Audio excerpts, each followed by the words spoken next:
Electricidad básica. Cuarta parte. Introducción a los componentes eléctricos. Componentes pasivos. Componentes activos. Potencia disipada en un componente. Recordemos que todo componente eléctrico tiene una resistencia interna, es decir, en mayor o en menor grado, presenta una oposición al paso de una corriente eléctrica. Si una intensidad vence esta oposición, es a costa de perder contenido energético, y por tanto disminuir su potencial. De esta forma, siempre que una corriente atraviesa un dispositivo, y debido a su resistencia interna, su potencial a la salida será inferior que su potencial a la entrada.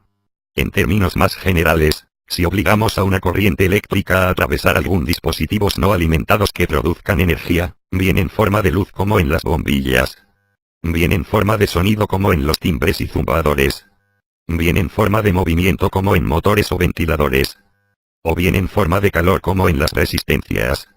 En todos estos casos la energía que se produce en cualquiera de las manifestaciones anteriores, es a costa de rebajar el contenido energético de la corriente, y por tanto de disminuir su potencial.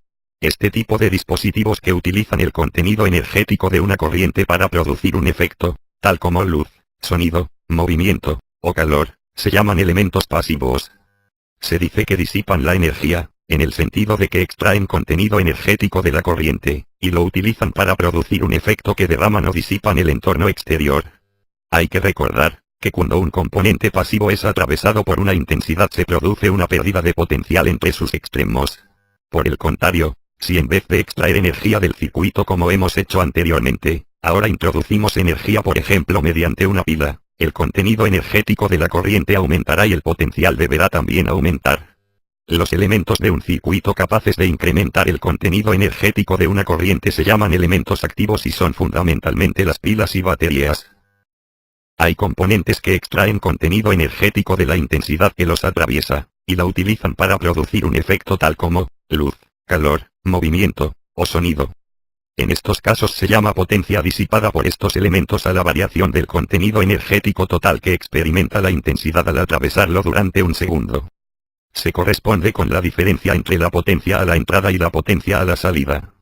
Si en vez de considerar un segundo, se considera un tiempo dado t, se habla de trabajo y se corresponde con la variación del contenido energético total que durante un tiempo ha experimentado la intensidad que lo atraviesa.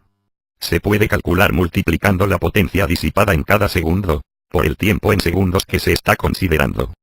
Por lo tanto el trabajo se medirá en unidades de potencia, vatios, multiplicadas por segundos.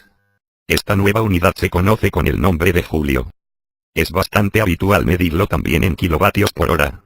Técnicamente se mide con los contadores, y representa el consumo energético que se ha hecho durante un tiempo dado, por lo que constituye una de las bases de las tarifas eléctricas.